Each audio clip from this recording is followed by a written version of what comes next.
Assalamualaikum warahmatullahi wabarakatuh.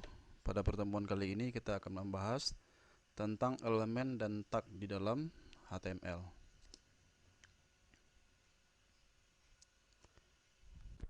Pertama kita akan bahas elemen di dalam HTML, berikutnya kita akan bahas tentang tag di dalam HTML.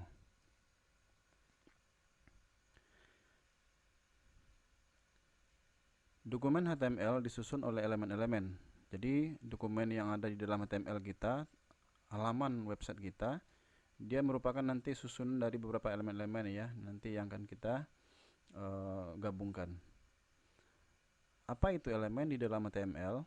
Elemen adalah merupakan istilah bagi komponen-komponen dasar pembentuk dokumen HTML.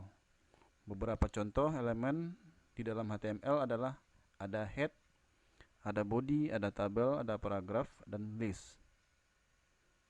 Jadi elemen itu nanti dapat berupa teks murni atau bukan teks atau keduanya ya. Ini yang dimaksud dengan elemen. Ada head, misalkan pada pertemuan berikutnya, pada materi berikutnya ada di dalam dokumen HTML, ada HTML, head, body, kemudian di dalam head ini ada metadata, ada link, ada script, ada style. Ini semuanya itu nanti merupakan di bagian head atau elemen head. Kemudian di bagian elemen body, di sana nanti ada konten-konten yang akan kita tampilkan. Misalkan ada berupa tabel, paragraf atau list ya. Ini tentang elemen di dalam dokumen HTML. Berikutnya kita akan bahas tentang tag.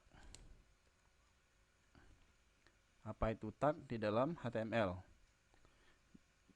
Untuk menandai berbagai elemen dalam suatu dokumen HTML, menandai suatu elemen di dalam HTML tadi, maka kita menggunakan tag ya. Apa itu tag? Nanti kita bahas. Petunjuk penggunaan tag adalah pertama, ini ada 5 bagian. Tag HTML diapit dengan 2 karakter kurung bersudut ya, atau seperti ini. Kurung siku, kemudian kurung siku penutup. Yang kedua, tag di dalam HTML secara normal selalu berpasangan seperti elemen untuk B ini ya. Ini namanya tag B. Fungsinya untuk menebalkan huruf. Jadi kalau untuk mengubah suatu elemen menjadi sebuah tag, maka diapit dengan tanda siku ini. Kemudian harus diakhiri dengan tanda kurung siku slash kemudian B. Ini caranya membuat sebuah tag yang berpasangan ya. Yang ketiga, tag pertama dalam suatu pasangan adalah tag awal. Ini namanya tag awal. Dan tag yang kedua merupakan tag akhir. Ini tag atau tag penutup ya. Ini bagian yang penutupnya. Maka harus dipakai slash. Yang keempat, tag HTML tidak case sensitif. Artinya boleh huruf besar, huruf kecil itu nggak masalah. Misalkan awalnya tagnya B kecil, berarti sama dengan B-nya kita buat B besar. Jadi dia tidak case sensitif ya. Itu kelebihan dari tag di dalam HTML. Jadi dia tidak sensitif. Yang terakhir, jika dalam suatu tag ada tag lagi, maka penulisan tag akhir tidak boleh bersilang, harus berurutan.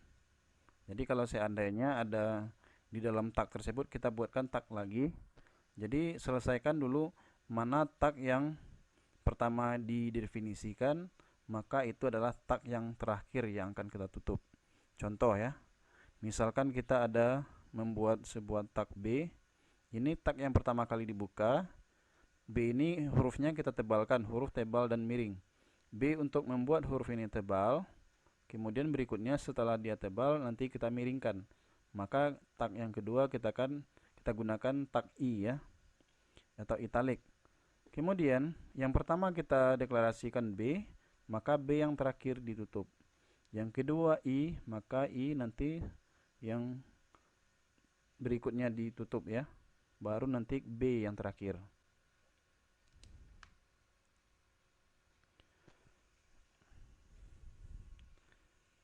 Kemudian kita juga akan bahas tentang atribut di dalam HTML. Karena di dalam elemen, di dalam tag itu mempunyai atribut dan nilai ya. Kemudian apa itu atribut?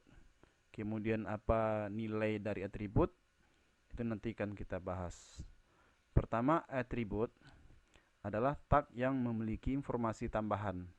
Jadi masing-masing elemen atau tag tadi itu dia, kalau kita tidak definisikan atributnya, maka dia standar atau default saja ya. Jadi seperti halnya dalam contoh sebelumnya, informasi tersebut dengan atribut. Jadi atribut biasanya terdiri dari dua bagian. Yang pertama ada nama atribut, yang kedua ada nilainya. Setiap atribut memiliki nama dan nilai. Atribut dan atribut ini nanti akan kita sisipkan ke dalam sebuah tag dari elemen yang kita buat. Sebagian kecil atribut hanya bisa menampung satu nilai. Sebagian kecil atribut ya, jadi tidak semuanya.